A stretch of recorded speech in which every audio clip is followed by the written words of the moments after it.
Lumabas ka muna, Liza. Ako nang bahala rito. Iyon ang una kong sinabi nang maramdaman kong may malamig na hangin na dumaan sa likod ko. Kahit sarado naman ang sliding door ng kusina. 10:00 na noon ng gabi sa bahay namin sa Quezon City. Tahimik ang buong subdivision pero sa loob ng bahay, parang bawat tunog may kahulugan.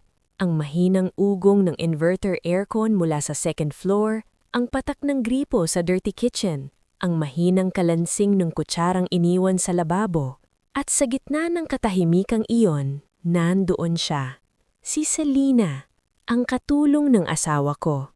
Hindi siya dapat nakatayo sa may pintuan ng kusina ng ganoon ka-relax. Parang hindi siya tauhan sa bahay na iyon kundi may-ari ng sikreto na kaya akong wasakin sa isang pangungusap. Nakaipon ng buhok niya, may manipis na pulbo sa mukha, at may nakakalokong ngisi sa labi na hindi ko pa nakikita sa kanya noon. Hindi iyon ngiti ng taong kinakabahan. Ngiti iyon ng taong akala niya hawak niya ang huling alas. Bago ko pa man itanong kung anong kailangan niya, lumapit siya ng kalahating hakbang. At saka siya bumulong. "Ma'am, buntis ako sa asawa mo." Huminto ang kamay ko sa pagpupunas ng baso. Sa isang normal na gabi, baka nabitawan ko iyon. Baka napaigtad ako, baka sumigaw ako, baka tinawag ko agad ang asawa kong si Noel na noon ay nasa study room kunwari para tanungin sa harap naming dalawa kung totoo ang sinasabi ng babae sa harap ko. Pero hindi naging normal ang gabing iyon para sa akin dahil mahigit 2 buwan ko nang pinaghihinalaan ng may nangyayari. Hindi ko lang alam kung hanggang saan. Hindi ko alam kung babae lang ba ang problema, o pera, o pareho. At sa loob ng 2 buwan iyon, ang pinakatinuruan ko ang sarili ko ay ito. Huwag gagalaw ng unang nauuna ang sakit. Kaya nang ngumisi si Selena at idagdag, tingnan natin kung sinong pipiliin niya. Ang taning isinukli ko ay isang tahimik na ngiti. Hindi niya alam kung gaano ako nasaktan. Pero mas lalong hindi niya alam kung gaano katagal na akong naghahanda. Bago natin ituloy, comment muna kayo ng hindi lahat ng tahimik talo. Kung naniniwala kayong minsan, ang pinakamatinding laban ay hindi sinisigaw. At kung mahilig kayo sa mga kwentong may bigat, tensyon at dahan-dahang hustisya, mag-like, share at subscribe na rin kayo. Dahil ang gabing akala nila durug na durug ako, iyon pala ang gabing unti-unti ko silang pinapasok sa bitak na sila rin ang gumawa.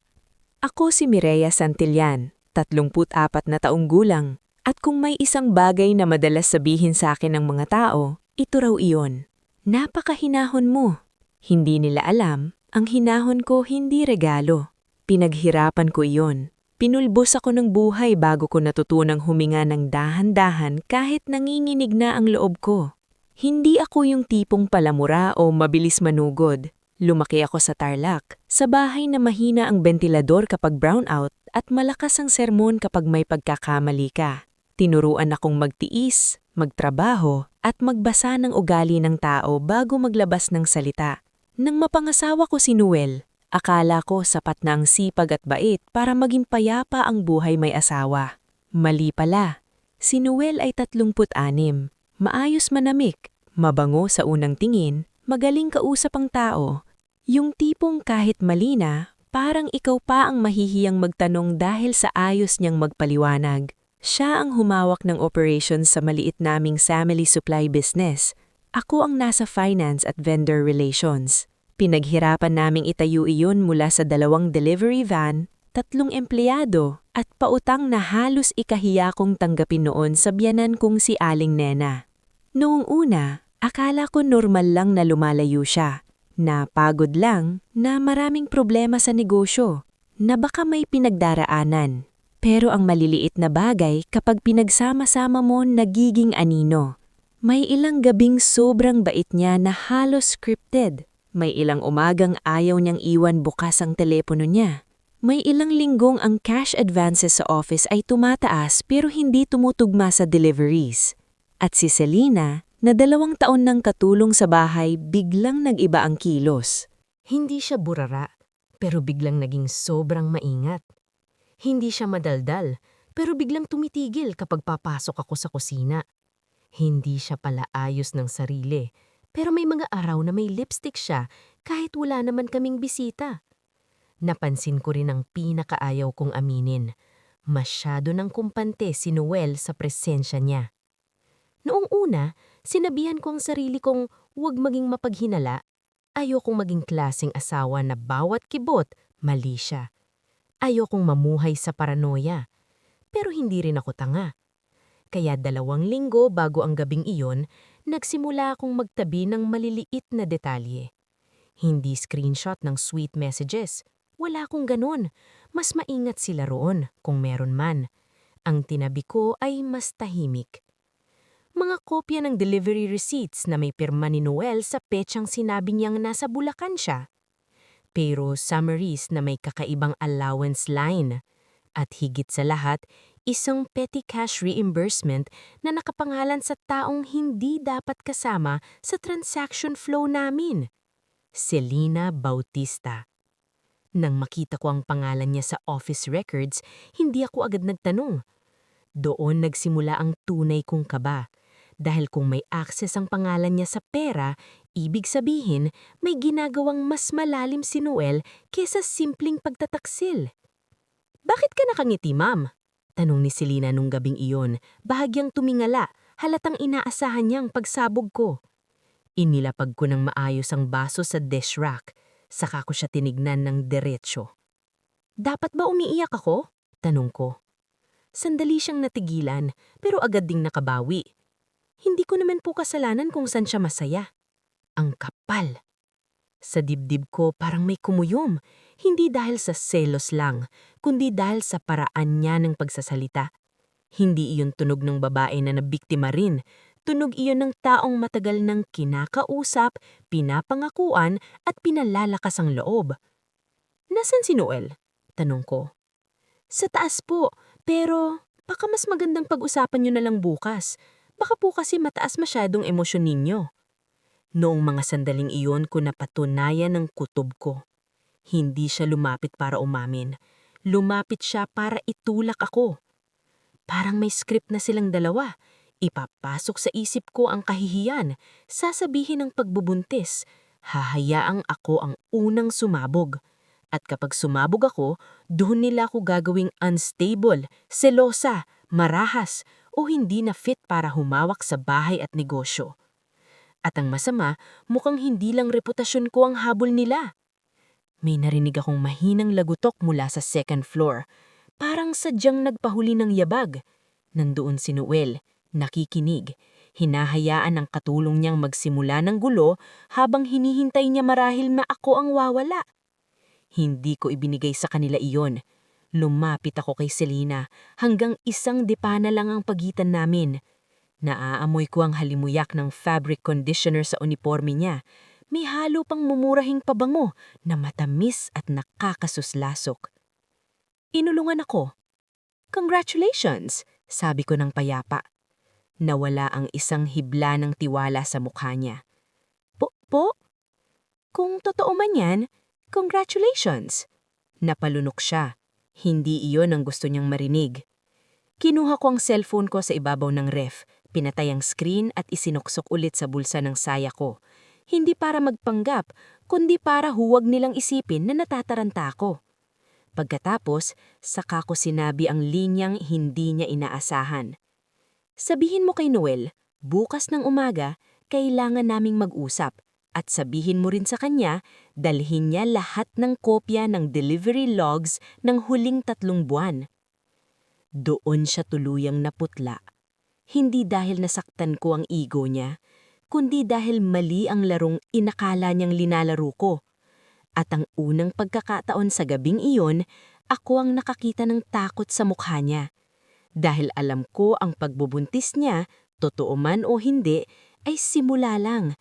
At ang tunay kong pakay, hindi ang mahuli silang nagtataksil, kundi ang patunayan kung ano ang pilit nilang inililipat sa pangalan ng iba habang inaabala nila ako sa kahihiyan. Hindi ako umakyat agad sa kwarto pagkatapos umalis ni Selena sa kusina. Nanatili muna ako roon, nakasandal sa malamig na gilid ng counter, habang ang fluorescent light sa itaas ko ay bahagyang kumikislap sa isang dulo. Sa labas ng bintana, kita ko ang ilaw ng poste na tumatama sa gate. Maputla at malungkot. 10:30 na, pero pakiramdam ko huminto ang oras sa loob ng bahay. Iyon ang problema sa pagtataksil. Hindi dahil isang bagay lang ang binabasag nito. Binabasag nito ang timeline mo. Yung akala mong alam mong nangyari, biglang nagiging kahina-hinala. Yung mga araw na masaya kayo, baka pinagtatawanan ka na pala. Yung mga gabing pagod siya, baka hindi trabaho ang dahilan. At yung mga simpleng kabutihang pinanghawakan mo bilang patunay na mahal ka pa, baka bahagi na lang pala iyon ng mas malaking pagsisinungaling. Pero sa sitwasyon ko, may isa pang mas mabigat. Hindi lang puso ko ang pwedeng mabasag. Pwede ring kabuhayan ko. Alam ko na noong gabing iyon, hindi sapat na umiyak ako, sumigaw, o makipag-away. Kapag emosyon ang inuna ko, sila ang mananalo. Dahil may nararamdaman na akong mas sistematiko sa likod ng lahat. Isang planong hindi nagsimula sa kama, kundi sa papeles. Hindi ko agad hinanap si Noel. Sa halip, umakyat ako sa maliit naming home office sa tabi ng guest room, hindi sa master bedroom. Binuksan ko ang laptop kung matagal ko nang sinisigurong may sarili akong backup files. Habang nagbuboot iyon, narinig ko ang pamilyar na boses ni Noel mula sa dulo ng hallway. Mireya, maingat, malambing, pilit kaswal. Hindi ako lumingon agad. Narinig ko, sabi niya, saka huminto. Parang binibilang ang tamang tono. May sinabi raw si Selena sa'yo. Doon ako tumingin. Nakasuksok ang dalawang kamay niya sa bulsa ng pajama pants niya, pero halata sa tensyon ng panga niyang hindi siya kalmado. Hindi siya mukhang lalaki na nahuling nangangaliwa. Mas mukha siyang taong hindi alam kung gaano karami ang alam ng kaharap niya. May sinabi nga, sabi ko, at hinayaan kong bitin siya. Mireya, makinig ka muna. Hindi ito ganun kasimple. Halos tatawa ako. Ganyan lagi ang unang linya ng sinungaling. Hindi itinatanggi agad, binabawasan muna ang bigat. Simple lang ang tanong ko. Noel, sabi ko, totoo ba? Hindi siya nakasagot agad. At sa maikling katahimikang iyon, mas marami akong narinig kaysa sa kahit anong paliwanag na maibibigay niya. Narinig ko ang yabag ng konsensya. Kahit hinina, narinig ko rin ang kapal ng loob niya. Dahil kahit nahuli na ang sikreto, mukha pa rin siyang handang kontrolin ang usapan. May nangyari, sabi niya, sa wakas. Pero hindi ganun ang gusto kong dating sa'yo. Anong gusto mong dating? Na aksidente lang? Na nalilito ka? Na nadala ka sa awa? Please, sabi niya, napapikit ng saglit. Huwag muna tayong magsigaw. Wala akong balak sumigaw. Doon siya tila higit na nabahala. Sa totoo lang, gusto kong ihampas sa kanya ang lahat ng tanong ko. Gusto kong itanong kung kailan nagsimula. Sa mismong bahay ba iyon? Habang nagluluto ako? Habang inaasikaso ko ang supplier meetings? Habang nagdadahilang siyang pagod? Pero pinigilan ko ang sarili ko. May mas mahalagang tanong. Kailan mo inilagay ang pangalan ni Selena sa petty cash reimbursements? Parang may kung anong dumaan sa mukha niya. Hindi lang gulat, takot. Ha? Huwag kang magkunwari. May 2 reimbursement under household miscellaneous ang sign-off. Galing sa office flow. Isang pangalan lang ang hindi dapat nandoon. Napatitig siya sa akin. Hindi na ito usapang kabit. At alam niya iyon. Sinisilip mong records? Tanong niya. Mababa ang boses. Ako ang finance side ng negosyong itinayo ko rin. Bakit bawal? Hindi mo naiintindihan ng context. Then, explain. Pero imbes na magpaliwanag, umupo siya sa silya sa tapat ng mesa at hinimasang noo niya. Iyon ang mas kinainisan ko sa kanya. Yung paraan niyang magmukhang siya ang pagod, siya ang binigatan, siya ang may dalang problema, samantalang ako ang ginagago. May ilang bagay sa operations na mas mabilis idaan sa household, sabi niya sa wakas. Temporary lang yun. Temporary? Ulit ko. Temporary din ba ang pagbubuntis? Tumahimik siya. Doon ko naintindihan. Hindi niya kayang paghiwalayin ang dalawa dahil konektado ang dalawa. Ang relasyon nila ni Selena ay hindi aksidenteng kasalanan lang. May overlap ito sa galaw sa pera. Bumukas ang laptop ko. Tahimik kong iniharap sa kanya ang ilang nakasave na scan ng delivery receipts. March 14, sabi ko. Nakasaad dito, ikaw ang pumirma sa release ng 2 industrial racks para sa Valderrama account. Pero sabi mo, nasa Bulacan ka noon buong araw dahil sa site inspection.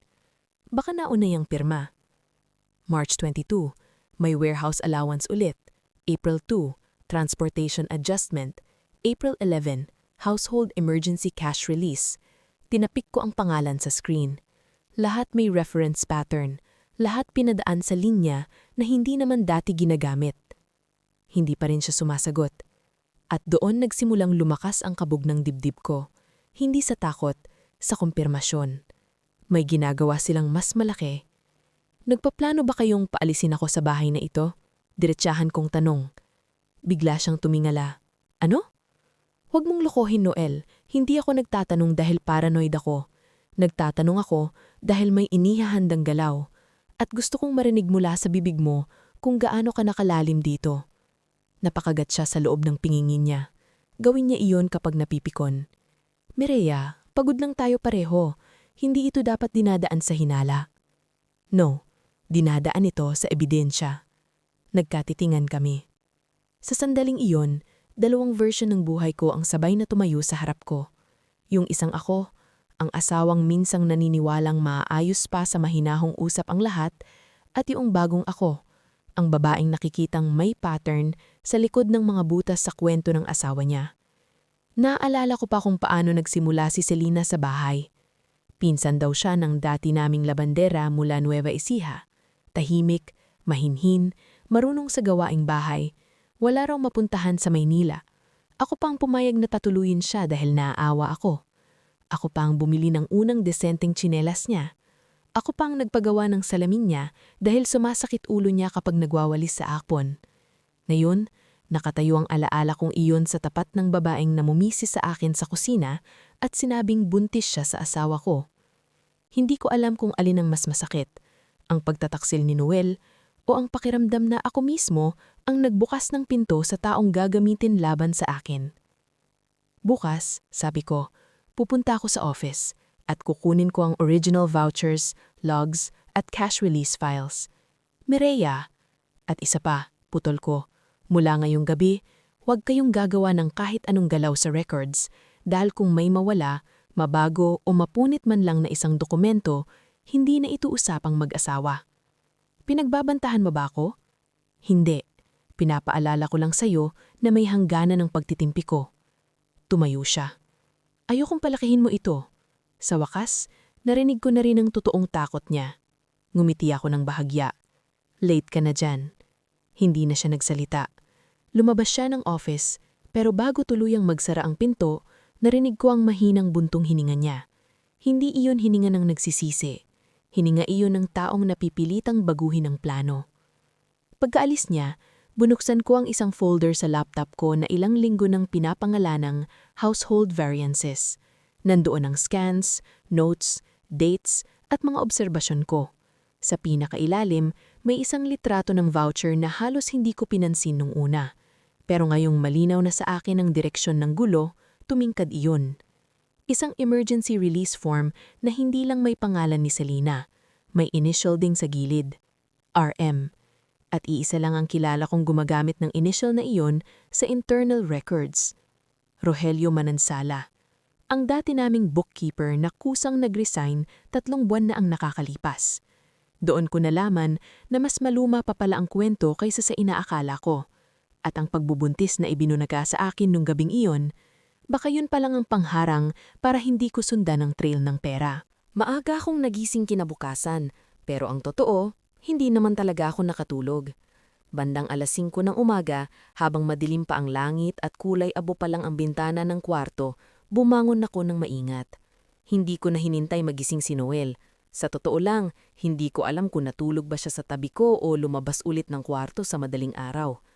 Ramdam ko lang ang bigat ng katahimikan naming dalawa, yung katahimikang parang may hukay sa gitna. Sa kusina, ako ang unang nagkape. Hindi si Selena ang nakita ko.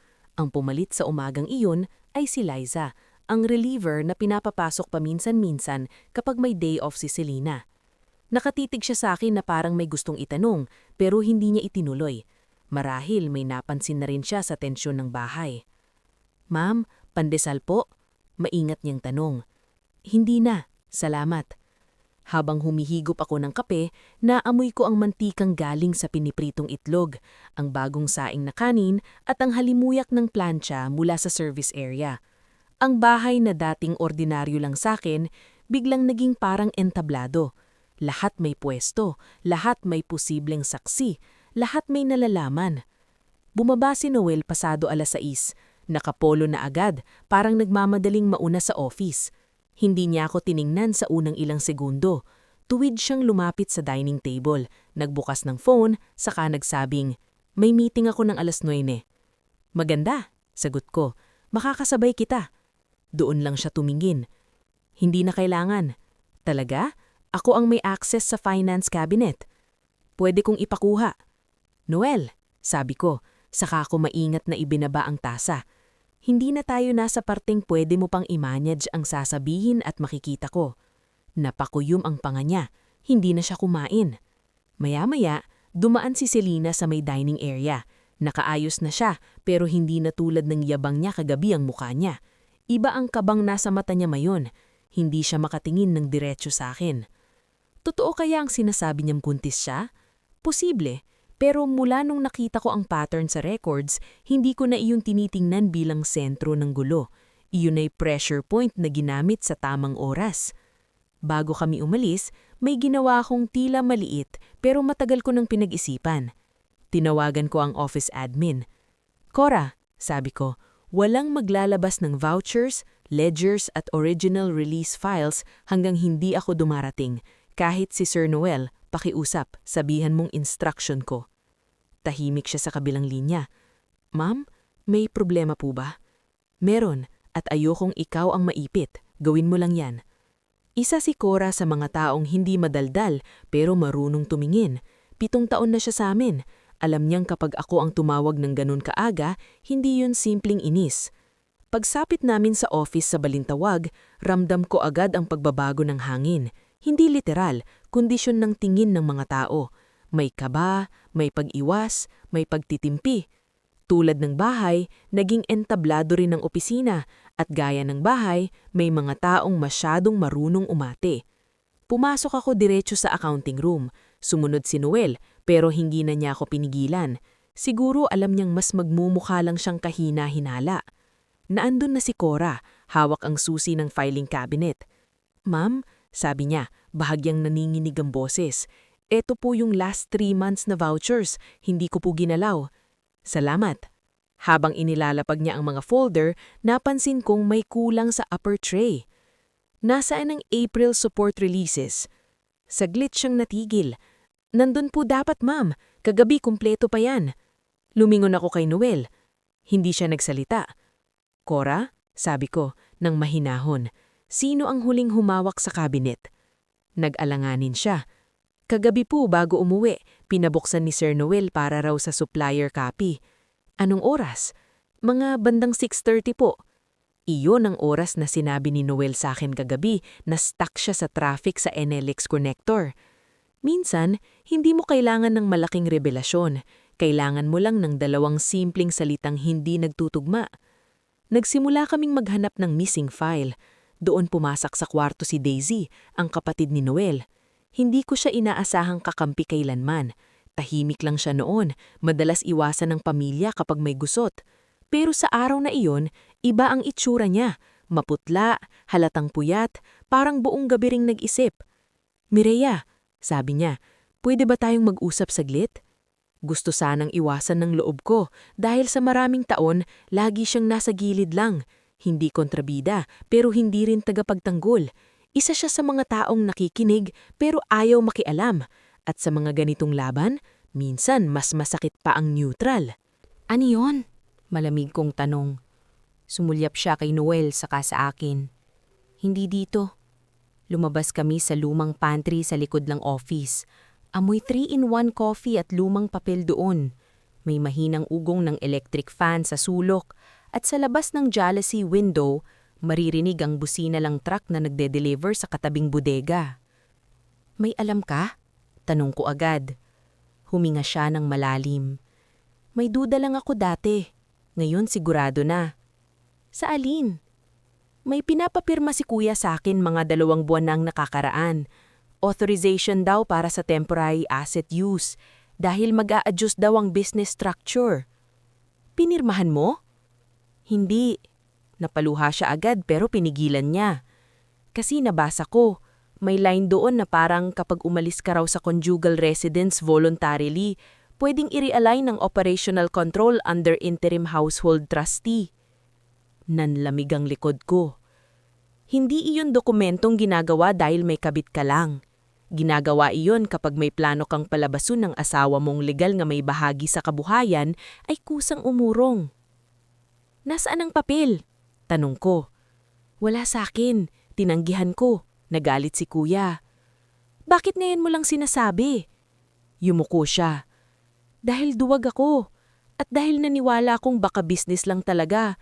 Pero nang makita ko si Selena na kung umasta sa bahay at nang marinig kong pinapunta si kuya ni Noel sa klinik nung isang linggo. Klinik? Oo, sa may Banawe. Hindi ko alam kung para saan, pero may resibo akong nakita sa kotse niya.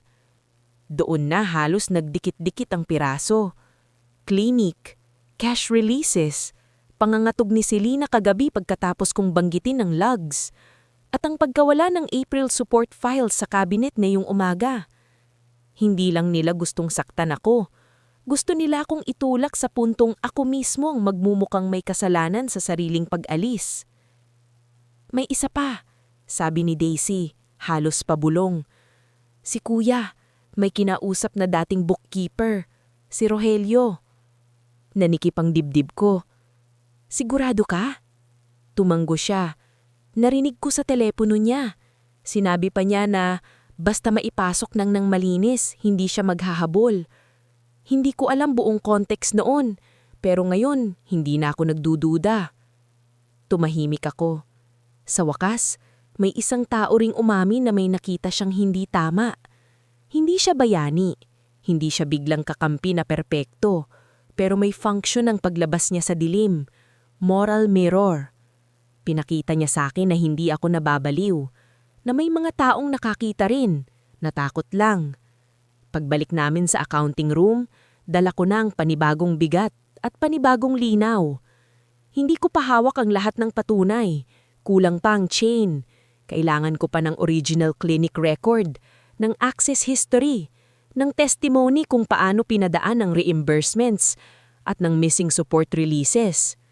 Pero sapat na iyon para maintindihan ko ang hugis ng laban. Ang buntis ako sa asawa mo ay hindi simpleng pagyayabang ng kabit. Iyon ang unang tulak para sindakin ako, para mahiya ako, para ako mismo ang bumitaw. At habang iniisip kong baka doon nagtatapos ang kapal ng mukha nila, saka luhapit si Cora bitbit ng isang brown envelope na galing daw sa receiving tray. Ma'am, sabi niya, kanina lang po dumating, nakapangalan sa inyo.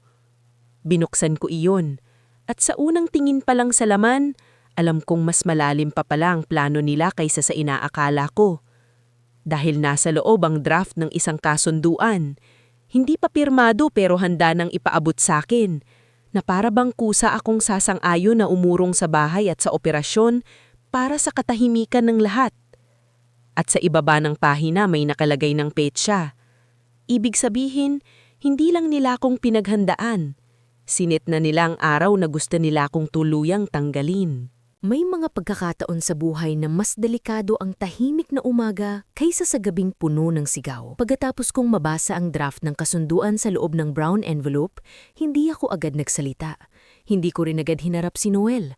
Tahimik ko lang ibinaba ang papel sa mesa, saka humuling inayos ang mga folder sa harap ko na para bang ordinaryong trabaho lang ang ginagawa ko.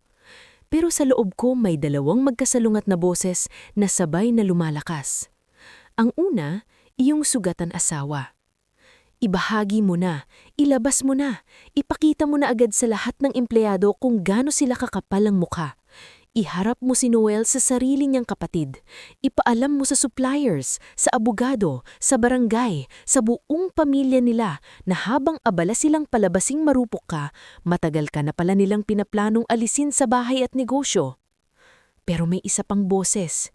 Iyong babae na sanay magbilang ng resibo, magtapat ng numero at intindihin ang bigat ng isang maling pirma. Huwag kang magmadali. Kapag minadali mo ito, hindi lang sila ang masusunog. Baka madamay ang mga taong walang kinalaman. Baka madungisan ang pangalan ng mga yumao. Baka masira ang mismong negosyong ipinaglaban mo ring buuin. Doon nagsimula ang pinakamahirap na bahagi ng laban ko. Hindi ang mangalap ng ebidensya, hindi ang kimkimin ng kahihiyan, kundi ang pigilan ng sarili kong gumanti nang hindi pa kumpleto ang larawan.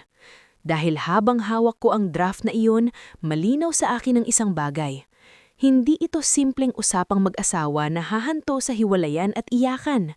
Ang dokumentong hawak ko ay may legal na hulma. Maingat ang pagkakasulat, malinis ang mga salita. Wala roon ng kabastosang gusto kong maramdaman sa ginawa nila sa akin.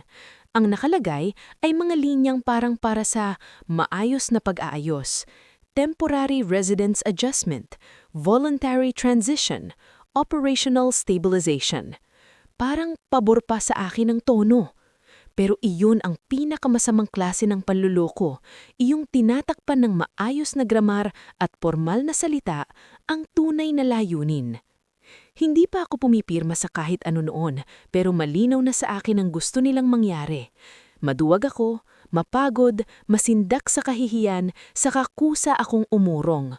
Kapag kusa akong umurong, madali na nilang ikwento sa lahat na ako ang hindi na marunong makisama.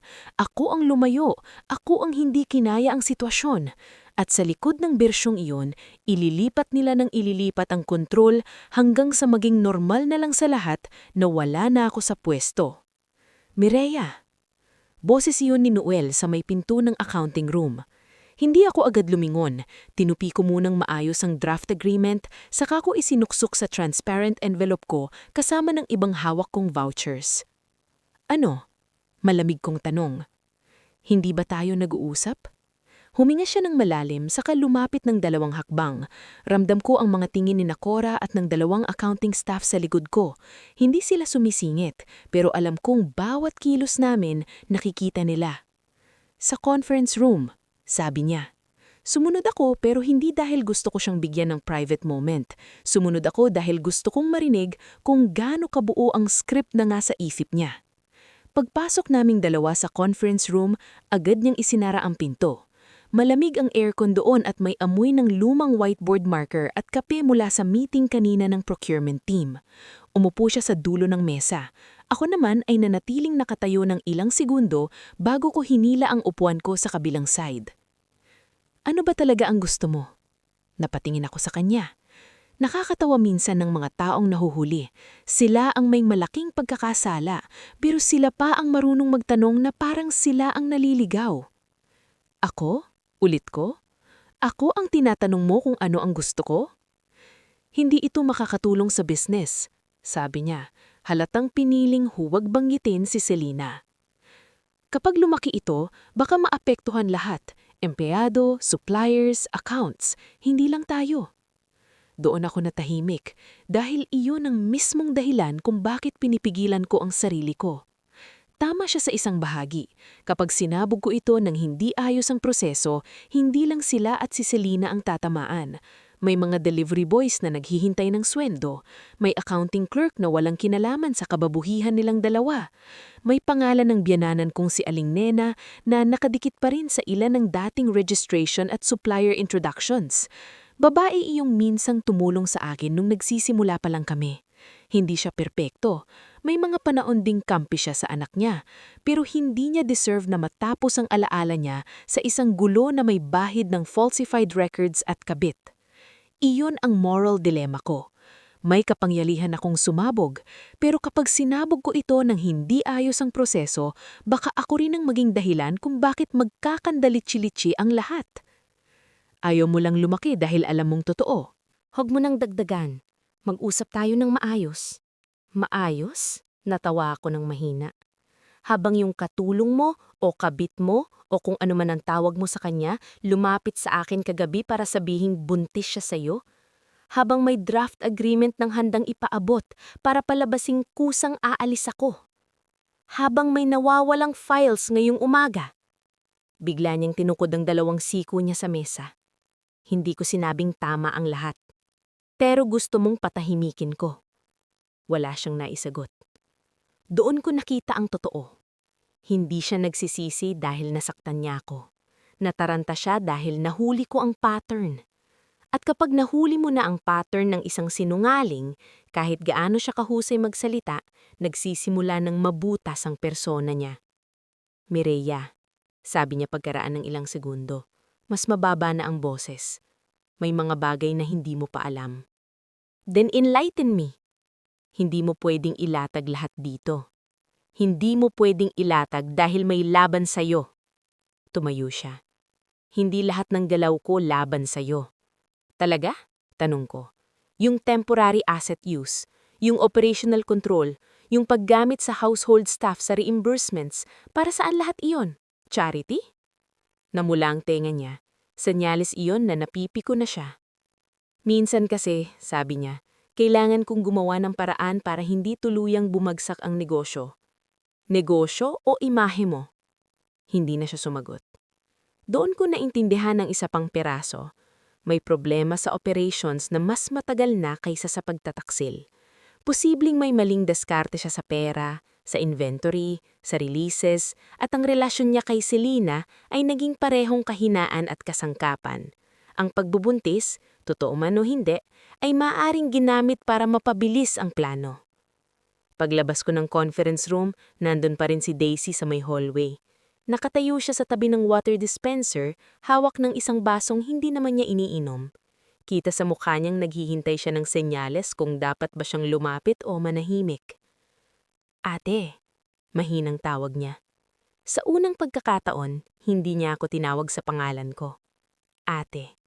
Hindi dahil bigla siyang lumambing, kundi dahil marahil alam niyang ang susunod na sasabihin niya ay may bigat. May naalala pa ako. Sabi niya nang mapalapit ako. Sabihin mo. May pinapahanap si kuya noon kay Rogelio, mga lumang supplier reconciliation files. Sabi niya, kailangan daw ayusin bago i-audit. Kailan? Bago pa mag-resign si Rogelio. Napapikit ako sandali. Kung may ginalaw sila sa reconciliation, mas malalim talaga ito. Hindi lang maliit na reimbursement anomaly. Posibleng may chain ng adjustments, inflated releases, o tinagong variance. May kopya ka? Umiling siya. Wala, pero may isang taong baka may alam. Sino? Si Aling Belen. Napakunot noo ko. Yung barangay secretary? Tumanggo siya. Hindi dahil barangay siya, dahil pinsan siya si Rogelio. Dati raw sa kanya dumaraan minsan yung mga reklamo ng mga tauhan kapag may salary disputes. Tahimik lang siya, pero may mga alam iyon. At doon ako biglang tumigil. Hindi ko gusto kapag masyadong maraming coincidence. Kapag may pattern, gusto ko may paliwanag. At kung totoo na may salary disputes o irregular releases na tahimik na hinahandle si Noel, at kung matagal na, posibleng hindi lang ako ang niluloko niya. Pati ang mga taong pinagkakatiwalaan naming nagtatrabaho sa amin. Pero bago ko patuluyang tahakin ang linya ng paghihingin, pinigilan ko ang sarili ko. Hindi. Hindi ito magiging kwento ng babaeng sinira lahat sa isang dramatikong komprontasyon. Kailangan ko munang pumili. Gugustuhin ko bang bumagsak ng sabay ang buong sistema para lang maramdaman niyang nasaktan ako? O mas gugustuhin kong maayos ko ang laban na ito ng malinis, kahit mas mabagal, kahit mas masakit sa pasensya. Sa hapon ding iyon, dumiretso ako sa lumang bahay ng barangay secretary na si Aling Belen Rivera, sa may likod ng covered court sa amin. Mainit ang hangin, may amoy alikabok at pritong saging sa kanto, at may mga batang naglalaro ng plastik na bola sa gilid ng eskinita. Ordinaryong hapon sa ordinaryong lugar. Pero sa loob ko, parang bawat hakbang ko ay papunta sa mas malalim na hukay. Pinatuloy ako ni Aling Belen sa kanyang maliit na sala. May floral na cover ang sofa, at sa dingding ay may lumang larawan ng kanyang anak na Seaman. Hindi siya madaldal na tao, pero direkta ang tingin. May problema kayo ni Noel? Sabi ko. Mas malaki pa roon. Hindi ko inilatag agad ang lahat. Pinili ko lang ang kailangang bahagi.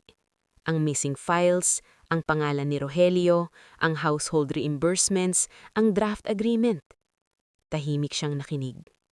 Pagkatapos, marahan niyang inilatag ang tasa ng tsaa sa mesa. May lumapit nga sa akin dati, sabi niya. 2 staff sa warehouse, hindi raw nagtutugma ang release na pinapirmahan sa kanila sa talagang lumabas na inventory. Hindi ko pinakialaman noon ng malalim kasi sabi maayos na raw internally. Pero si Rogelio, parang may ikinabahala yun bago umalis. May nasabi sa inyo? Hindi direkta, pero minsan kapag may taong gustong magsalita pero takot, nagpapaiwan yun ng pahiwatig. Anong pahiwatig? Tumayo siya. Lumapit sa lumang aparador at may kinuha doon na maliit na notepad. Inilatag niya iyon sa harap ko. Iniwan niya yan nung minsang dumaan siya rito. Hindi ko binuksan noon. Akala ko grocery list lang. Pero nang narinig ko ang pangalan mo ngayon, baka para ito sa panahon na may magtanong. Kinuha ko ang notepad. Sa unang bukas ko pa lang, bumungad ang ilang petsa, initials at supplier codes. Hindi buong kwento. Hindi pa sapat para dalhin agad sa abogado, pero sapat para patunayan na may sinimulang trail si Rogelio bago siya umalis sa eksena. At sa ilalim niyang 3 pahina, may isang linya, sulat kamay at madiin ang pagkakasulat. Kapag ginamit ang voluntary exit, ibig sabihin sinisigurado nilang malinis ang pagkuha. Doon ko naramdaman ang panibagong kabog sa dibdib ko. Hindi ako nagkamali. Hindi lang talaga ako niloloko bilang asawa. Pinuposisyon nila akong umurong para sila ang makinabang sa malinis na paraan.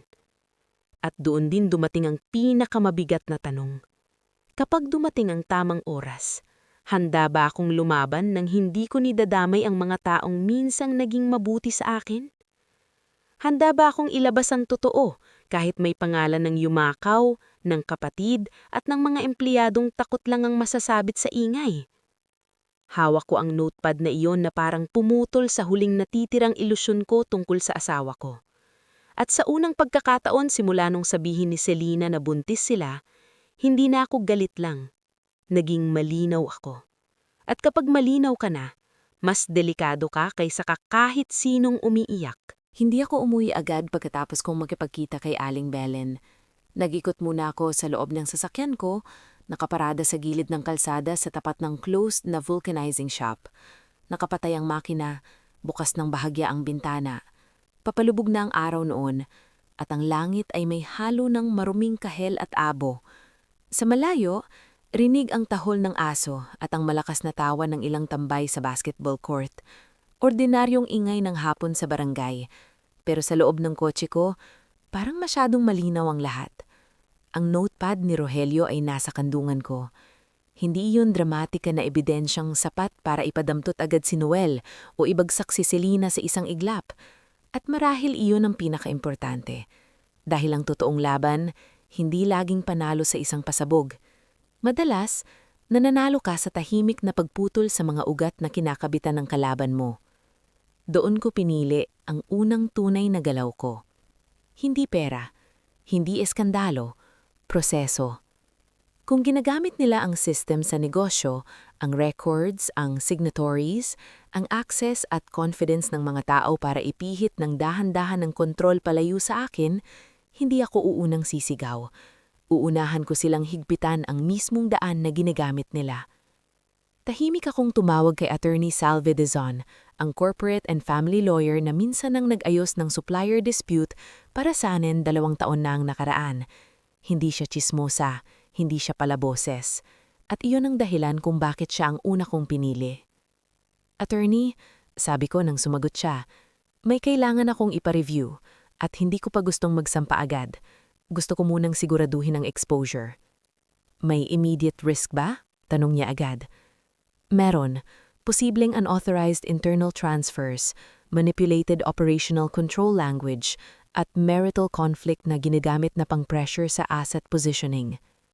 Sandaling tumahimik si Attorney Salve. Nasaan ka? Sa labas. Send me nothing digital yet. Personal meeting tayo bukas. At makinig ka. Mula ngayon, huwag kang pipirma sa kahit ano. Huwag ka ring basta magpapasok sa shared files ng walang backup. Yun din ang iniisip ko. Hindi lang yan ang dapat mong isipin, sabi niya, mas bumigat ang boses.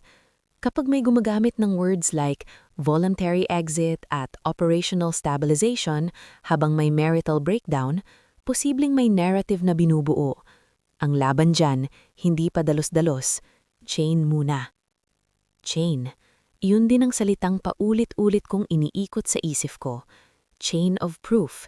Chain of access. Chain of approval. Kailangan kong malaman hindi lang kung anong ginawa nila, kundi kung sino ang may hawak, sino ang pumayag, sino ang nakinabang, at sino ang maaaring magsabing wala silang alam. Pagkababa ko ng tawag, saka ko sinimulan ang tahimik na domino. Una, tinawagan ko si Cora. Effective immediately, sabi ko, lahat ng reimbursements above a certain amount kailangan ng dual confirmation. Kahit household-related, i-hold muna. Sabihin mong system check. Kasama po si Sir? Tanong niya nangingimi. Lalo na si Sir. Tahimik siya saglit sa kamarahang sumagot. Opo, ma'am. Pangalawa, nag-email ako sa aming external accounting consultant gamit ang personal kong address at maikling subject line lang. Need variance review. Urgent internal control concern. Hindi ako nagkwento ng kabit. Hindi ako nag-emote. Nilista ko lang ang kailangan. Petty cash anomalies. Warehouse release mismatches.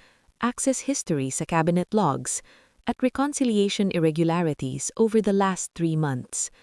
Pangatlo, tumawag ako sa bangko, hindi para ipablock ang accounts dahil hindi ako pwedeng magmukhang padalos-dalos, kundi para mag-request ng updated authority matrix at alert review sa movement thresholds ng company accounts na may co-authorization naming dalawa. Hindi pa iyon pagtanggal kay Noel, pero iyon ang unang paglalagay ng ilaw sa dilim.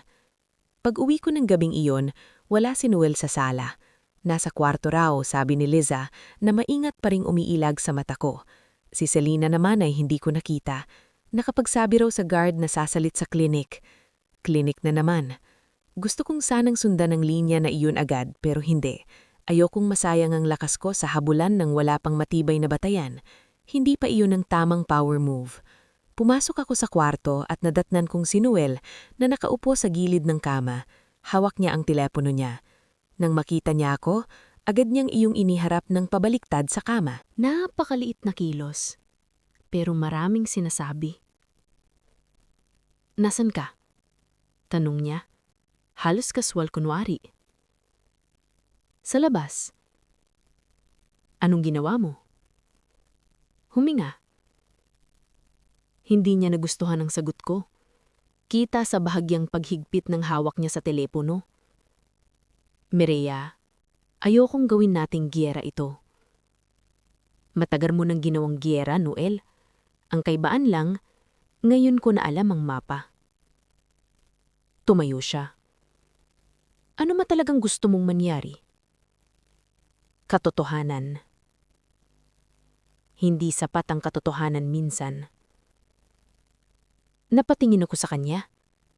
Iyon ang pinakatapat na linyang nasabi niya simula nang magsimula ang lahat. Hindi sapat ang katotohanan minsan. Tama siya. Sa mundong alam niyang galawan, negosyo, pamilya, kahihiyan, impluensya, hindi sapat ang katotohanan kung hindi mo kayang patunayan, ikadena, at iharap sa tamang paraan. At marahil iyon din ang dahilan kung bakit kampante siya ng matagal. Dahil inisip niyang, kahit may kutob ako, hindi ko mabubuo ang buo. Pero mali siya. Habang pinagmamasdan ko siya, bumalik sa isip ko ang mga taong posibleng madamay kapag pinili kong sumabog agad. Ang accounting staff, ang warehouse crew, na pinapirma lang marahil sa hindi nila naintindihang release. Ang pangalan ng biyenan kong si Aling Nena na ginagamit pa rin sa ilang supplier goodwill. Kahit si Daisy, duwag man siya sa umpisa, ay malinaw na natatakot din sa pwedeng mangyari. Kaya hindi ako sumigaw. Hindi ako nagbanta. Hindi ako nagbuhos ng luha sa harap niya. Sa halip, lumapit ako sa vanity mirror, maingat na tinanggal ang hikaw ko. Saka ko sinabi ang unang hakbang na hindi niya inaasahan. Simula bukas, hihinto muna lahat ng non-essential releases. Lumingon siya agad. Ano? Control review. Hindi mo pwedeng gawin yan ng walang usapan sa operations. Pwede. Co-owner ako. At dahil may anomalies, mas lalo pwede. Mapaparalisa ang delivery chain. Kung malinis ang chain, bakit ka natatakot? Wala siyang naisagot agad. Ramdam ko ang galit na umaakyat sa dibdib niya, pero pilit niya iyong nilulunok. At isa pa, dagdag ko, saka ko siya tinignan sa salamin. Lahat ng physical files na may kinalaman sa release approvals, ililipat sa locked storage bukas. Witness turnover. Mireya, sobra ka na. Hindi pa. Pero pwede pa. Doon ko naramdaman ang una niyang tunay na pagkadismaya. Hindi dahil nasaktan ko siya bilang asawa, kundi dahil naunahan ko siyang putulin ng paborito niyang bahagi ng laro. Yung katahimikan ng mga proseso. Yung bahagi na mukhang boring sa ibang tao, pero doon talaga nagkakatalo ang may balak at ang handang lumaban. Kinabukasan, eksakto 9:00 ng umaga, nandun si Cora, external consultant namin si Mr. Tansingco, at 2 witness mula sa admin.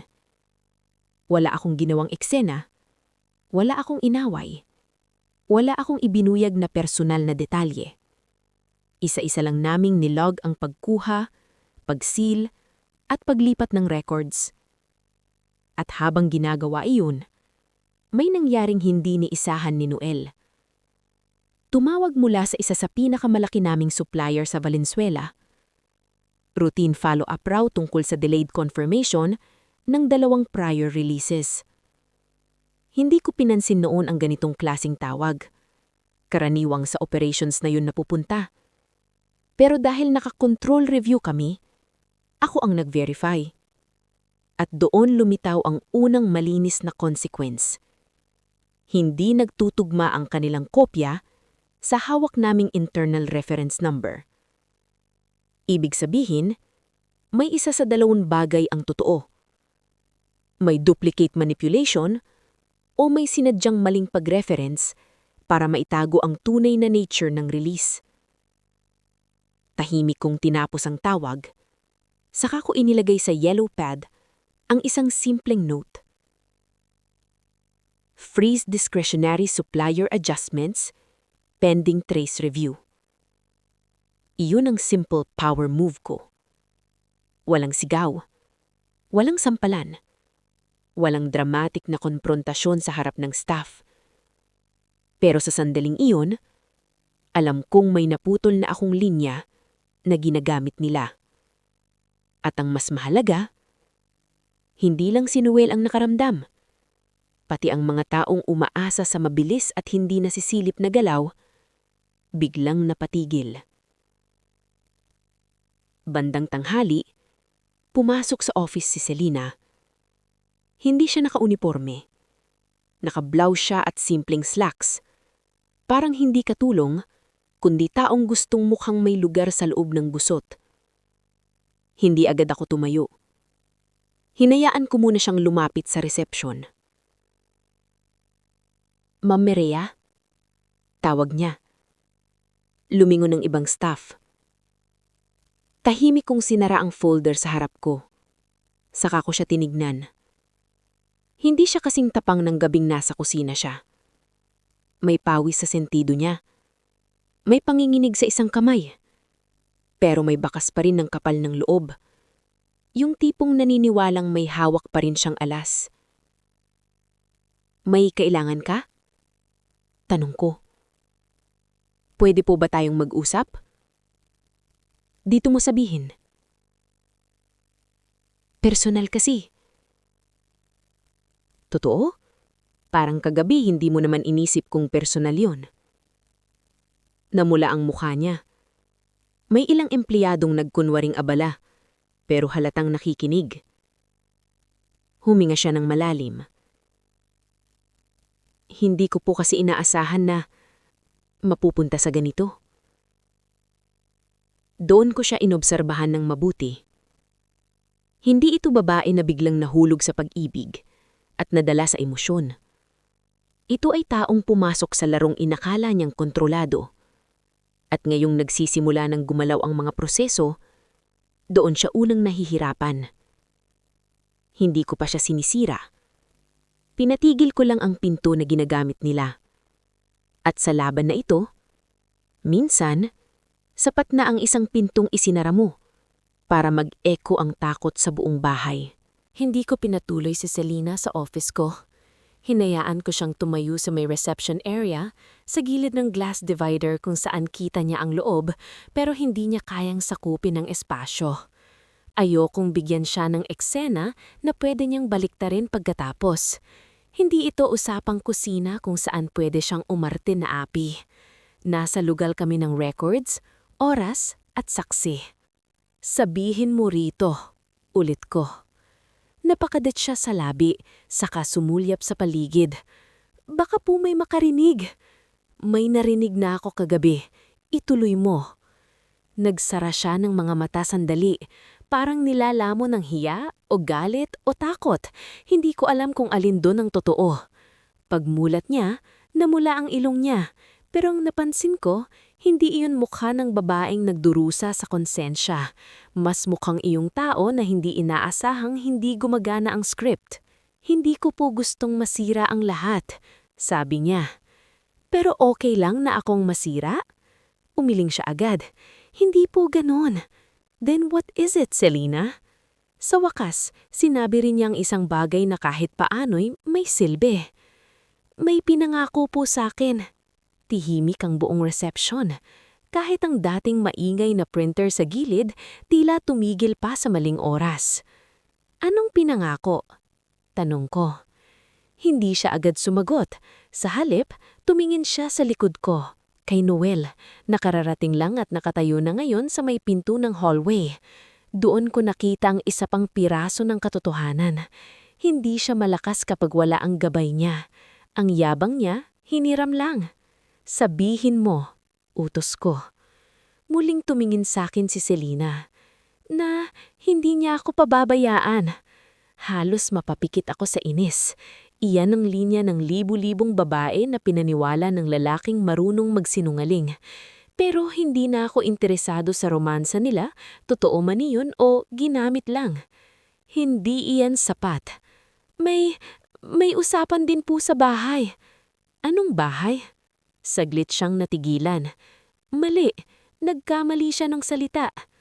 Anong usapang sa bahay? Ulit ko, mas mabagal na. Wala po, ibig kong sagihin. Selena? Ramdam kong pati si Noel ay biglang humigpit ang tindig sa likod. At doon, sa maliit na butas ng katahimikan, pumasok ang mas malinaw na ilaw. Hindi lang si Selena ang ginagamit bilang front sa records, ginagamit din siyang tao sa household narrative. Kapag may usapan sa bahay, posibleng may ikinukwento na silang bersyon sa staff, sa guard, sa admin o kung sino mang pwedeng gawing saksi na ako raw ang unang lumalayo, ako ang emotionally unstable, ako ang may gustong umalis.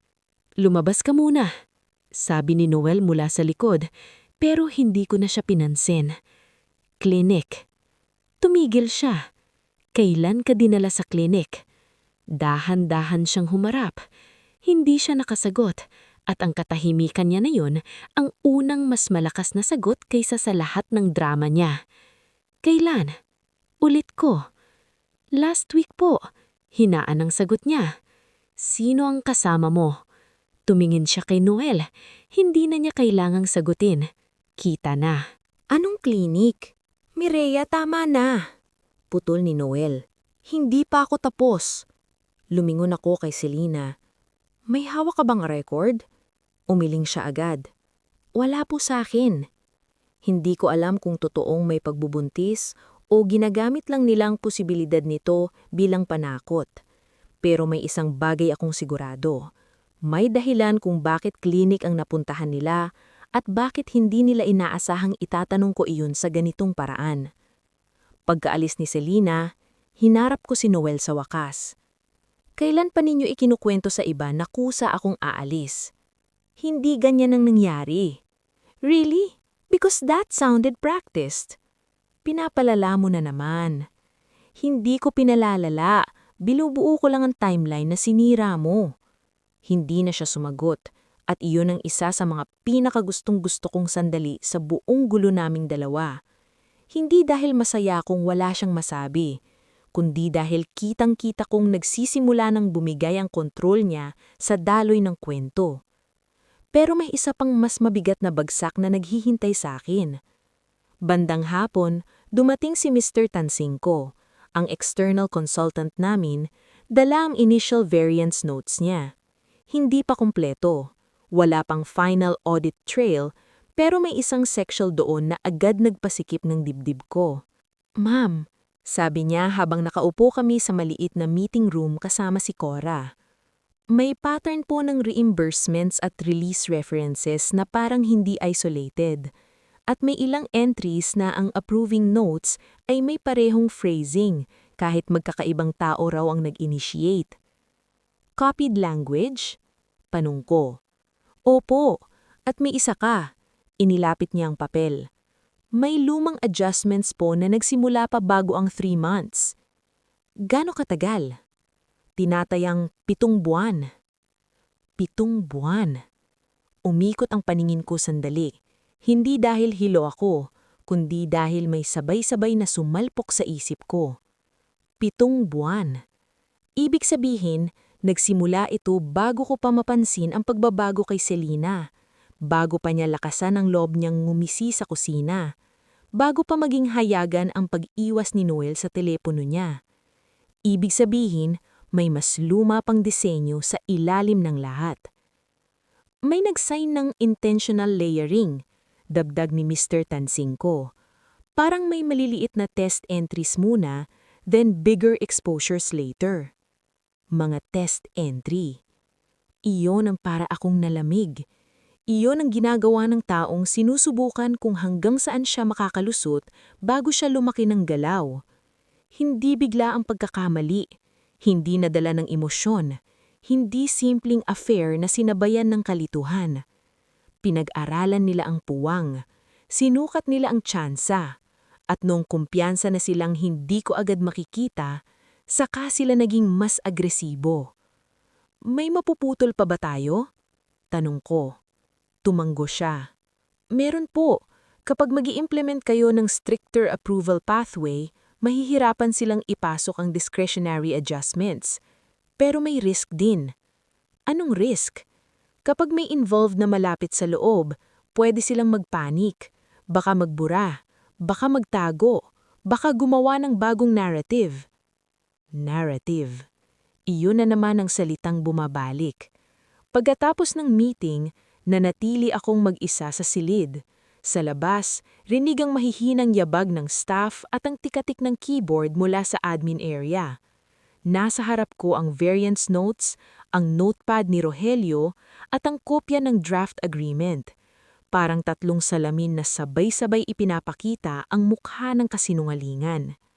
At doon ko natuklasan ang pinakamasakit na piraso. Sa isang lumang adjustment entry na nakadikit sa printout ni Mr. Tansingco, may approval shorthand na hindi galing kay Noel, hindi rin galing kay Cora, at hindi ito kay Rogelio. Kilalang-kilala ko ang style ng initials na yon. MS. Mireya Santillan. Ako. Sandali akong napatigil. Hindi maaaring ako ang pumirma roon. Hindi ko tanda. Hindi tugma sa petsa. Hindi tugma sa proseso. Pero ang shorthand, sinadya o ginaya, ay sapat para gamitin laban sa akin kapag dumatong ang oras. Doon ko naintindihan ang lawak ng plano. Hindi lang sila gustong paalisin ako. Gusto rin nilang siguraduhin na kapag lumaban ako, may maibabalik silang putik sa mukha ko. May bumagaya ng initials ko. May naglalatag ng papeles para magmukhang may pahintulot ako.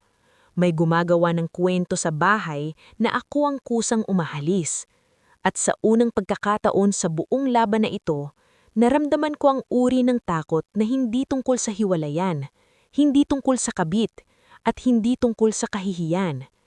Ito yung takot mabaka may mas malapit pa sa akin ang tumulong sa kanila kaysa sa inaakala ko.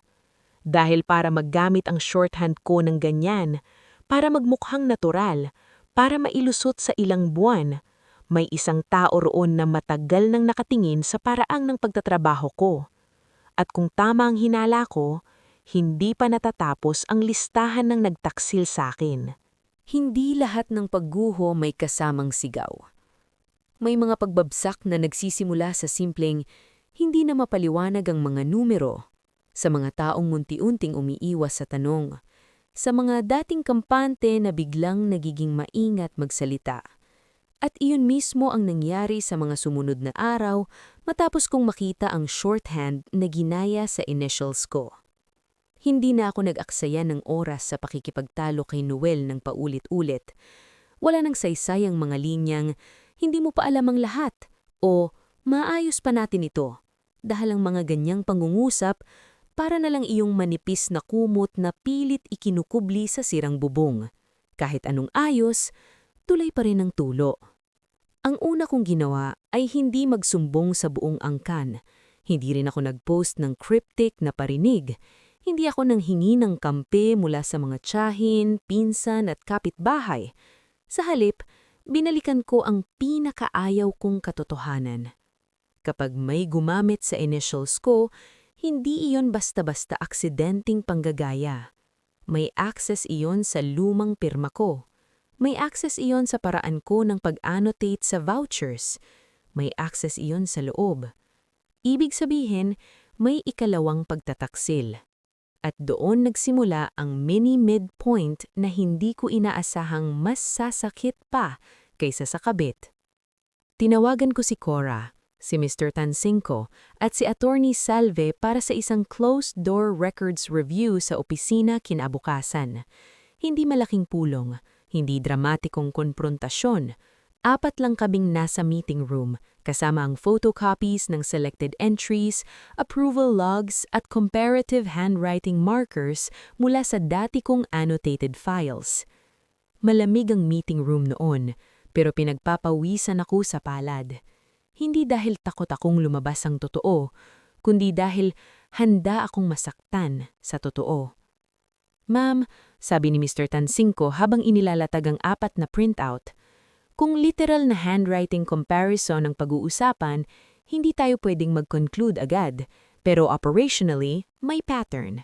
Kapag ang may gumawa nito, familiar sa shorthand ninyo at sa placement ninyo ng initials. Tahimik si Cora. Masyado siyang tahimik. Hindi ko agad siya hinarap pero ramdam ko na ang pagbabago ng hinga niya.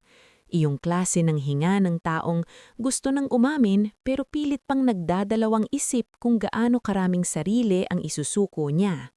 Cora, sabi ko nang maingat, may gusto ka bang sabihin? Hindi siya agad tumingin sa akin. Nakatitig lang siya sa mesa, sa ballpen na iniikot niya sa pagitan ng mga daliri niya. Ma'am, basag ang boses niya. May isang beses na pinapirmahan ako ni Sir Noel ng reference sheet. Ang sabi niya, template lang daw po ng dating format ninyo para pare-pareho ang notations. Wala akong narinig sa loob ng ilang segundo kundi ang mahinang ugong ng aircon. Template? Ulit ko. Tumanggo siya. Napaluha na. Hindi ko po alam na gagamitin sa ganyan. Akala ko po internal alignment lang. Hindi ko po alam na may ilalagay na adjustments. Hindi ko agad siya sinagot. Dahil iyon ang totoo sa mga ganitong laban. Hindi lahat ng kasabwat, halimaw agad. May mga tao ring duwag. May mga taong napagamit dahil natakot mawalan ng trabaho. At minsan, mas mahirap patawarin ang duwag kaysa sa lantad na masama. Dahil sa isang iglap ng katahimikan nila, lumalaki ang sira. May iba pa bang access sa template? Tanong ni Attorney Salve. Wala na po yata, sagot ni Cora. Sir Noel lang at isang beses si Rogelio po bago siya umalis. Doon nagsimula na magkabuo ang hulma. Hindi pala si Cora ang ikalawang traidor sa paraang una kong iniisip. Isa siyang mahinang pinto na binuksan dahil natakot. Ang mas malalim, mas matagal, at mas sinadya nasa pagitan ni Noel at Rogelio. Pero may isang bagong problema. Kung napagamit si Cora sa template, posible ring may iba pang empleyadong may hawak ng bahagi ng pattern nang hindi nila nauunawaan ng kabuuan. Kaya kung sasabog ako ng walang tempo, baka sila-sila rin ang unang magpanik, magtago, o mag-imbento ng versyon para iligtas ang sarili nila. At iyon ang dahilan kung bakit pinili kong tahimik pa rin ng labanan. Cora, sabi ko, diretsong tingin sa kanya. Hindi pa kita kinakaladkad, pero mula ngayon, wala ka nang itatago. Anumang maalala mo, oras, file, utos, wording, ilalagay natin sa written statement. Naiintindihan mo? Opo, ma'am. Hindi ko alam kung pagpapatawad na ba iyon o praktikalidad. Ang alam ko lang, kailangan ko siya bilang witness ng proseso, hindi bilang kaaway na magpapanik. Pagsapit ng hapon, nagsimulang maramdaman ang una sa mga domino. Una, tumawag ang supplier sa Valenzuela ulit. Mas maingat na ang tono nila. Gusto raw nilang i-clarify kung sino na ang authorized signatory para sa temporary adjustments dahil may inconsistency raw sa huling 2 approval request. Hindi nila ako inaakusahan, pero hindi na sila kampante. Pangalawa, ang warehouse supervisor na si Arman, taong halos hindi nagsasalita sa akin noon maliban sa reports, ang kusang kumatok sa office ko. "Ma'am," sabi niya, halatang alangan, "may itatanong lang po sana ako." "Pasok." Pumasok siya na hawak ang cup niya sa 2 kamay, parang estudyanteng tatawagin sa Biden's office. Amoy araw at karton ng uniforme niya at halatang katatapos lang sa bodega. "May problema po ba sa old release slips? Bakit mo natanong?" Napayo po siya. "Kasi po may 2 beses na pinirmahan sa amin na emergency daw, pero nung nilabas sa aktwal, iba po ang coding. Hindi ko na po pinansin noon kasi si Serang nag-utos." "Bakit ngayon mo lang sinasabi?" "Akala ko po kasi normal lang sa taas, ma'am." Saka huminto siya.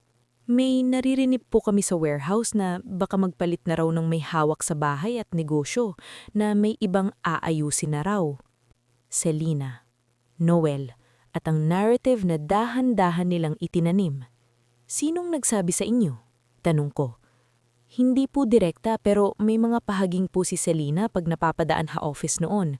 Tapos minsan si Sir parang sinasabing kailangan daw maghanda sa pagbabago." Doon ko mas lalong naunawaan ang lawak ng tahimik nilang paghubog ng bersyon. Hindi lang sa loob ng bahay, umabot na pala sa warehouse, sa operations, sa mga taong dapat trabaho lang ang iniintindi. Nang umalis si Arman, sumunod namang tumawag si Daisy. "Ate, nasa bahay si Selena, umiiyak." "Bakit?" "Kasi galit na galit si kuya, parang sinisisi niya." "Good." Malamig kong sagot. "Ate," boses ni Daisy ay mahina pero may bigat. "May balak silang gumawa ng bagong sulat. Narinig ko kanina, parang gusto nilang magmukhang may settlement offer sila sa'yo para kunwari sila pang maayos." Napahawakan ako sa gilid ng mesa. Of course, kapag nararamdaman na ng mga ganitong tao na umiigting ang ebidensya, hindi sila agad aamin. Mag-a-adjust sila ng imahe, magmamadaling magmukhang reasonable, maglalatag ng ayos na para bang sila pa ang humahawak sa moral high ground. "Pakinggan mo lang," sabi ko kay Daisy. "Huwag kang sasawsaw at huwag mong ipahalata na may sinasabi ako sa kanya." Pagkababa ko ng tawag, tahimik akong tumingin sa city skyline mula sa maliit na bintana sa opisina. Maalikabok ang hapon at ang liwanag ay maputlang dilaw. Sa ibaba, tuloy ang buhay. May deliveries, may mga busina, may mga taong hindi alam na sa loob ng isang silid, unti-unting bumabagsak ang reputasyon ng isang lalaki na sanay magmukhang maayos. Hindi ko siya winawasak sa publiko, pero ramdam ko na sa bawat taong napipilitang magtama ng kwento, sa bawat supplier na nagiging maingat, sa bawat empleyadong kusang lumalapit para linawin ang dati nilang pinirmahan, may nabibitak ng pader sa paligid niya. At ang pinakamasakit para sa kanya, hindi ako ang sumigaw. Records ang sumasagot. Bago tapusin ang araw, dumating ang isang email mula sa external consultant na may subject line na halos walang emosyon. Potential exposure widening. Recommend immediate preservation notice. Binuksan ko iyon, at sa ilalim ng maikling summary, may isang linyang hindi ko inaasahang makikita roon. One questioned adjustment appears linked to a personal medical reimbursement route. Medical reimbursement route. Tumahimik ang buong katawan ko. Hindi ako tanga para hindi makita ang posibleng ibig sabihing iyon. Pwedeng totoo ang clinic, pwedeng may reimbursement, pwedeng may ginastos, pwede ring ginagamit yon as a layer para takpan ng ibang release. Pero anuman ang totoo roon, isang bagay na ang malinaw. May bahagi sa kanilang plano na hindi na lang tungkol sa negosyo o sa pag-alis ko sa bahay. May nilalagay silang personal na detalye sa chain ng pera para magkaroon ng emotional shield. At kapag ang pera at kahihiyan ay pinagsama sa isang ilog, mas marumi itong hugasan. Hindi pa yon ang huling domino. Dahil ng gabing iyon, pag-uwi ko sa bahay, sinalubong ako ng isang katahimikan ng mas mabigat kaysa sa dati. Walang si Selena sa kusina, walang si Noel sa salas. Ang liwanag sa dining area ay bukas, pero walang kumakain. Parang may naghihintay. At sa ibabaw ng mesa, may isang sobre na naman. Hindi brown envelope tulad nung una. White envelope. Mas malinis tingnan. Mas formal. Mas delikado. Hindi ko agad binuksan ng white envelope. May mga bagay na kapag minadali mong hawakan, para mo na ring tinanggap ang direksyon na gusto nilang itulak sa iyo. Kaya inilapag ko muna ang bag ko sa upuan, hinubad ko ang sapatos ko sa may rack, at dumiretso ako sa kusina para uminom ng tubig. Ramdam ko ang lamig ng tiles sa talampakan ko, ang amoy ng nilutong sabaw na hindi ginalaw, at ang hindi normal na katahimikan ng bahay na iyon. Iyong uri ng katahimikan na tarang may nakatabing eksena sa likod ng pinto. Nang bumalik ako sa dining table, saka ko kinuha ang sobre. Nandoon si Noel sa may sala, nakatayo sa dilim. Taning ilaw ng dining area lang ang tumatama sa kalahati ng mukha niya. Hindi siya lumalapit, hindi rin siya nagsasalita. Hindi ko alam kung umaasa ba siyang mababasa ko iyon at mapapagod na ako o umaasa siyang makukonsensya ako sa kaayusan ng pormong pinili nila. Binuksan ko ang sobre. Mabilis kong naskan ang laman. Proposed settlement meeting. Neutral venue. Witness discussion. Preliminary resolution regarding domestic and operational transition. Natawa ko. Hindi malakas. Iyong klasing tawa na lumalabas kapag sobrang kapal ng harap ng tao kung wala ka ng mapiga kundi pangungutya. Domestic and operational transition, ulit ko ng basa. Ang linis. Para matapos na ito, sagot ni Noel mula sa sala. Huwag mo ngang insultuhin ang talino ko. Lumapit siya ng kaunti. Mireya, hindi na ito may babalik sa dati. Hindi ako ang nagsumikap ibalik sa dati. May mga kailangan tayong ayusin nang hindi nadadamay ang lahat. Interesting, kasi noong sinisimulan mo ang lahat ng ito, hindi mo naisip ang lahat. Doon siya tumahimik. At saka ko biglang naintindihan kung bakit gustong-gusto nila ng settlement meeting. Hindi dahil gusto nilang umamin. Gusto nilang unahan ang legal framing. Gusto nilang magmukhang cooperative. Gusto nilang maipaloob sa controlled room ang usapan bago pa lumawak ang chain ng proof ko. At marahil, may isang bagay pa silang gustong subukang iligtas. Pupunta ako, sabi ko. Umangat ang mukha niya. Pero hindi sa terms ninyo. Mireya, at may abogado ako. Doon niya unang tunay na naipakita ang pagkairita niya. Napakuyom ang kamao niya sa gilid ng sofa. Hindi siya sumigaw. Mas delikado ang ganitong klaseng lalaki. Iyong pinipilit panatilihing buo ang tono habang unti-unti nang lumalabas ang inis niya. Kailangan ba talagang gawing ganon? Tanong niya. Ganito mo na ginawa. Kinabukasan, sa opisina ni Attorney Salve sa Scout Area, nagsimula ang pinakamaingat ngunit pinakamahalagang yugto ng laban. Kasama ko si Attorney Salve, si Mr. Tansingco, at bilang neutral witness sa records aspect, si Cora. Hindi ko isinama si Daisy. Hindi ko rin pinatawag si Selina agad. Ayokong maging melodrama ang unang formal step. Kailangan malinaw ang layunin. Hindi eskandalo. Hindi revenge theater. Structured exposure. Pagpasok ni Noel at ng abogado niyang si Attorney Verdan, agad kong naramdaman ang pamilyar na laro. Magalang ang pagbati. Maayos ang porma. Parang business dispute lang. Parang wala silang pinaghandaang pagbubuntis, pangaagaw ng narrative, at manipulated records. Tinuloy iyon ni Attorney Verdan. My client is willing to discuss an amicable arrangement, sabi niya, for everyone's peace. Peace. Minsan, ang salitang kapayapaan ang pinakamaruming tela na ginagamit para takpan ang pandaraya. Attorney Salve did not blink, sabi niya. Before any arrangement is discussed, we need to understand why there are questionable operational documents, disappearing files, unauthorized narrative positioning regarding residents, and apparent misuse of internal reimbursement channels. Tahimik si Noel. Hindi na siya yung asawang kayang paikutan ako sa kwarto gamit ang boses niyang mahinahon. Nasa mesa na siya ng proseso at alam niyang ibang laro ito. Hindi ko agad binuksan ang white envelope. May mga bagay na kapag minadali mong hawakan, para mo na ring tinanggap ang direksyon na gusto nilang itulak sa'yo.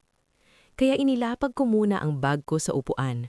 Hinubad ko ang sapatos ko sa may rack at dumiretso ako sa kusina para uminom ng tubig. Ramdam ko ang lamig ng tile sa talampakan ko, ang amoy ng nilutong sabaw na hindi ginalaw at ang hindi normal na katahimikan ng bahay na iyon. Yung uri ng katahimikan na parang may nakatabing eksena sa likod ng pinto. Nang bumalik ako sa dining table, saka ako kinuha ang sobre. Nandoon si Noel sa may sala, nakatayo sa dilim, tanging ilaw ng dining area lang ang tumatama sa kalahati ng mukha niya. Hindi siya lumalapit, hindi rin siya nagsasalita. Hindi ko alam kung umaasa ba siyang mababasa ko iyon at mapapagod na ako o umaasa siyang makokonsensya ako sa kaayusang pormang pinili nila. Binuksan ko ang sobre. Mabilis kong nascan ang laman. Proposed settlement meeting. Neutral venue. Witnessed discussion. Preliminary resolution regarding domestic and operational transition. Natawa ko. Hindi malakas. Yung klasing tawa na lumalabas kapag sobrang kapal ng harap ng tao na wala ka nang mapiga kundi pangungutya. Domestic and operational transition? Ulit ko ng basa. Ang linis? Para matapos na ito, sagot ni Noel mula sa sala. Huwag mo ngang insultuhin ang talino ko. Lumapit siya ng kaunti. Mireya, hindi na ito maibabalik sa dati. Hindi ako ang nagsumikap ibalik sa dati. May mga kailangan tayong ayusin nang hindi nadadamay ang lahat. Interesting, kasi nung sinisimulan mo lahat ng ito, hindi mo naisip ang lahat. Doon siya tumahimik. At saka ko biglang naintindihan kung bakit gustong-gusto nila ng settlement meeting. Hindi dahil gusto nilang umamin, gusto nilang unahan ang legal framing. Gusto nilang magmukhang cooperative. Gusto nilang maipaloob sa controlled room ang usapan bago pa lumawak ang chain ng proof ko. At marahil, may isang bagay pa silang gustong subukang iligtas. Pupunta ako, sabi ko. Umangat ang mukha niya, pero hindi sa terms ninyo. Mireya, at may abogado ako. Doon niya unang tunay na naipakita ang pagkairita niya. Napakuyom ang kamao niya sa gilid ng sofa. Hindi siya sumigaw. Mas delikado ang ganitong klasing lalaki, yung pinipilit panatilihing buo ang tono habang unti-unti nang lumanabas ang inis niya. Kailangan ba talagang gawing ganun? Tanong niya. Ganito mo na ginawa. Kinabukasan, sa opisina ni Attorney Salve sa Scout Area, nagsimula ang pinakamaingat ngunit pinakamahalagang yugto ng laban. Kasama ko si Attorney Salve, si Mr. Tansinko, at bilang neutral witness sa records aspect, si Cora. Hindi ko isinama si Daisy, hindi ko rin pinatawag si Selina agad. Ayokong maging melodrama ang unang formal step. Kailangan malinaw ang layunin, hindi eskandalo, hindi revenge theater. Structured exposure. Pagpasok ni Noel at ng abogado niyang si Attorney Verdan, agad kong naramdaman ang pamilyar na laro. Magalang ang pagbate, maayos ang porma, parang business dispute lang, parang wala silang pinaghandaang pagbubuntis, pangaado ng narrative, at manipulated records. Tinuloy iyon ni Attorney Verdan. My client is willing to discuss an amicable arrangement, sabi niya, for everyone's peace. Peace. Minsan, ang salitang kapayapaan ang pinakamuruming tela na ginagamit para takpan ng pandaraya. Attorney Salve did not blink. Before any arrangement is discussed, sabi niya, we need to understand why there are questionable operational documents, disappearing files, unauthorized narrative positioning regarding residents, and apparent misuse of internal reimbursement channels. Tahimik si Noel. Hindi na siya yung asawang kayang paikutan ako sa kwarto gamit ang boses niyang mahinam, nasa mesa na ng proseso at alam niyang ibang laro ito. At si Noel? Hindi siya naaresto, hindi rin siya biglang naglaho. Mas makatotohanan ang nangyari. Unti-unti siyang nawala ng suporta. Yung mga supplier na dati kampante sa bahala na tayo, hindi na siya binigyan ng verbal shortcuts. Yung mga empleyadong sanay sumunod sa utos nang hindi nagtatanong, nagsimula ng mag-request ng written instructions. Yung kapatid niyang si Daisy, sa unang pagkakataon sa buhay niya, tumigil sa pagiging neutral at piniling wag nang saluhin ang gulo ng kapatid niya. Kahit si Cora, sa kabila ng hiya niya sa naging papel niya, natutong magsabi ng hindi pwede kapag proseso na ang nilalampasan. Iyon ang reputation collapse na hindi kailangang ipaskil sa social media. Kapag ang dati mong lakas ay nakasalalay sa tiwala at takot at isa-isa iyong nawawala, doon nagsisimula ang totoong pagbagsak.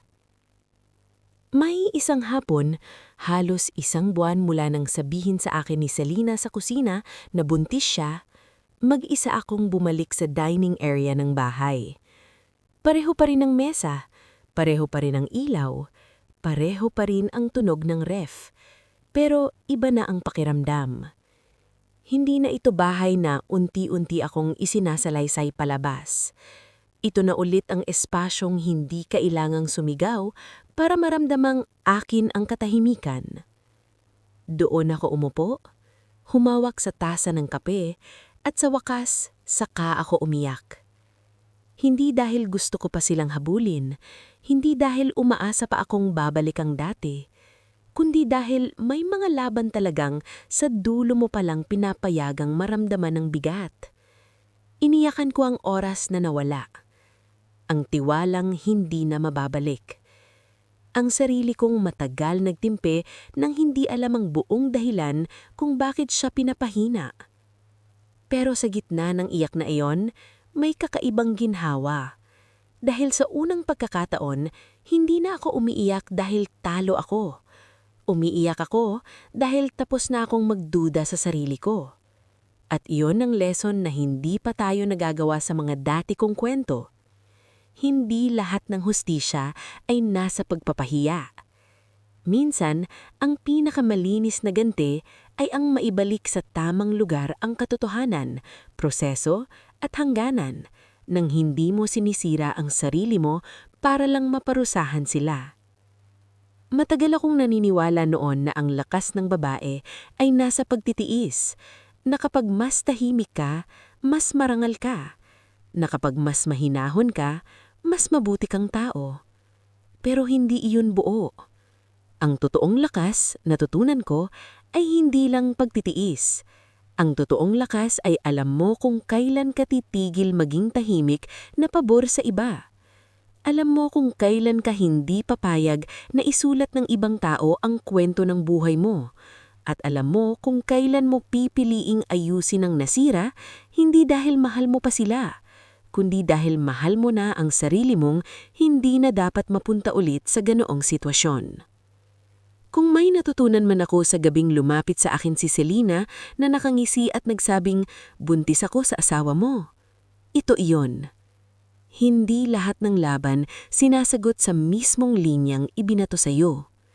Minsan, ang pinakamahusay na sagot ay hindi tingnan natin kung sino ang pipiliin niya, kundi hindi ko na kailangang makipag-unahan sa taong walang kayang panindigan ng malinis. Ang pipiliin ko, ang katotohanan at ang sarili kong pagbangon.